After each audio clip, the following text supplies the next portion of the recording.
at the Fairhope Arts and Crafts Festival here at this noon hour, and that's where we begin our newscast. Devin Walsh in downtown Fairhope above the popular restaurant Another Broken Egg Cafe. Meteorologist Thomas Geboy and Chad Petrie are down below interacting with artists and festival goers. So let's go out to Devin Walsh. And Devin, this year's fest is all about Alabama. Yes, it is. Every artist here at the Fairhope Arts and Crafts Festival is from Alabama. So they're featuring 100 of Alabama's best artists. And I can tell you, Bill, everybody is so excited to have this event back after 2 years. I'm so excited. If you know me, I'm talking about the Fairhope Arts and Crafts Festival. This is probably my favorite event of the year. And to walk here at the corner of Fairhope and Church Streets and see all of these people, moms and dads, grandparents, strollers, kids, everybody is just loving this. We've got some jazz music playing in the background with some beautiful art. It is the perfect day to stroll the streets of downtown Fairhope. There is art for everyone, so it doesn't matter what kind of art you like, you will find it here at the Arts and Crafts Festival. Paintings, sculptures, woodwork, photography. I already scouted out some really pretty jewelry as well. Now, this is a 3-day festival, so they are just getting started here. This goes until Sunday from 10 to 5. It is absolutely free, so come on out and bring your family. This year, there's a featured artist, and we are so happy to welcome here today Judy Oxford. She is a Fairhope native, and she designed the official artwork. And there are iconic Fairhope Pier you can see there at Orange Street Pier in her painting with mossy oaks, the state of Alabama outline, and a magnolia placed over Mobile and Baldwin counties. And Judy joins me live, and we've been having the greatest conversation over the last few minutes. Judy, thanks so much for being with us. You're welcome. Tell us a little bit more about your painting and what inspired you. Well, since they're concentrating on the state of Alabama this year, that's what my constraint was, feature Alabama, but also show that we're in beautiful Fairhope. So we've got the state flower, the state bird, and so that's my painting. And you did such a great job. I've been admiring it here. Thank you. This festival really means a lot to you. It really does. I have a long family history with this. My mother was chairman several times, and all of my lifetime memories every year in the springtime always involved coming down for the art festival. You told me that you were here in a stroller. I did. I started in a stroller, and of course those years it was a very small festival just in the storefront, so it's a lot different now. I know. I mean, usually on a normal year this festival would feature about 200 plus artists. Yes. This year it's a little bit smaller. There are 100 artists, but there is still something for everyone. It's something for everyone. Always a surprise what's around the next corner. And what I love about the Arts and Crafts Festival is the fact that you have the opportunity to talk to these different artists about what they've created and really get the story behind whatever it is. It's really a lot of fun. What's your favorite part? I think my favorite part, people watching and of course meeting the artist. Yes, I know, and you get a chance to meet a lot of them. I know, it's great fun. What kind of feedback are you getting on your painting? I think everybody's been pretty happy with it, and I'm happy with it too, and I hope everybody go out and buy a t-shirt. Yes, absolutely, it's on the t-shirt, and people might be seeing your painting saying, I would like to see more of her work, so tell them where they can find it.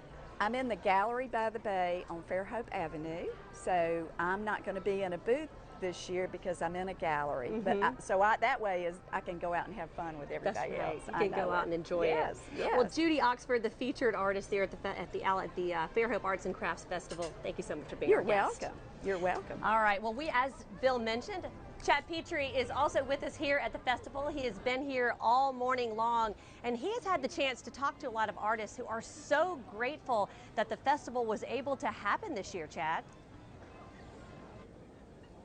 Yeah, Devin, you know, you were speaking earlier about some of the stuff that's really caught your eye, and hopefully it'll catch a lot of other people's eye, because really this is Fairhope's biggest event and also one of the biggest opportunities for local and regional artists to be able to sell their stuff. This morning, the festival kicked off just before 10 with speeches from the mayor and members of the Fairhope City Council, as well as the Azalea Trailmaids. The show brings together artists from across the state. So we've got Auburn, Birmingham, Anniston, just some of the cities represented throughout the state of Alabama. This year, only about 100 artists from Alabama will be in the festival this year. Compare that to a typical year of about 200 artists.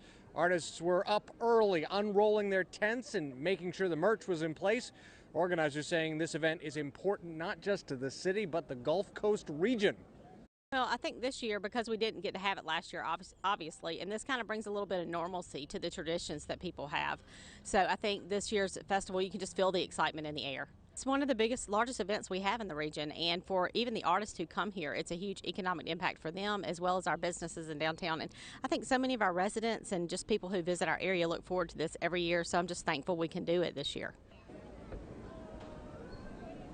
And it's a full weekend of walking, browsing, and buying. The festival canceled last year amid a tightening of COVID restrictions and concerns. This year, there are changes. Organizers say there's just a relief of having something like this in the first place. But whenever you have a large outdoor event, really the biggest X factor is the weather. And we're really looking at the skies today and beyond. Meteorologist Thomas Gieboy also here at the Fairhope Arts and Crafts Festival. Thomas, what is the weather looking like today and for the rest of the weekend?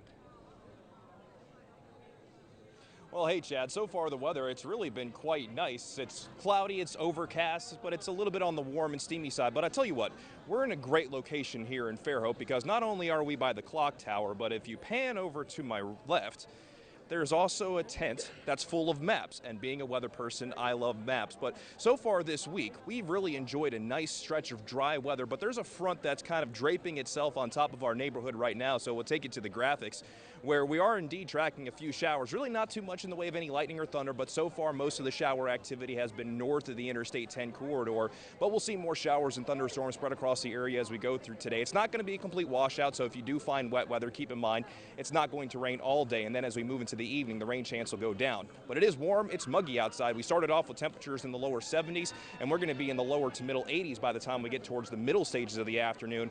But even though there's a chance of rain, even though it's going to be warm and muggy outside, still going to be a great day to take your dog for a walk, especially if you have a cute dog like Sophie. So if you do find yourself with any rain, there will be breaks in the rain. But as we move our way into Saturday, we're looking at a predominantly dry day, and then thunderstorms will be returning to the forecast heading into Sunday. But we're going to have more details on your entire forecast coming up in just a few minutes.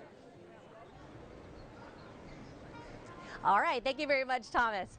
Well, the 69th annual Fairhope Arts and Crafts Festival is going on from 10 a.m. to 5 p.m. all weekend long here in the streets of downtown Fairhope. There is free parking available at the city parking garage and various churches near downtown. Now, tomorrow and Sunday, there is a $5 shuttle service running from the Fairhope Recreation Center to the festival. It begins at 9:30 in the morning and ends at 5:30. And that might be the easiest thing because parking is always a little bit difficult here in downtown Fairhope. But did you know you'll be able to enjoy more than just arts and crafts here at the festival? The Mobile Infirmary is actually providing coronavirus vaccines. They want people to get that vaccine so we can put an end to this pandemic.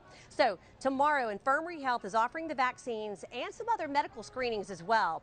Thomas Hospital is administering the vaccines. Their mobile unit is parked at the intersection of Magnolia Avenue and Section Street from 9 until 3. So check that out if you are here at the festival.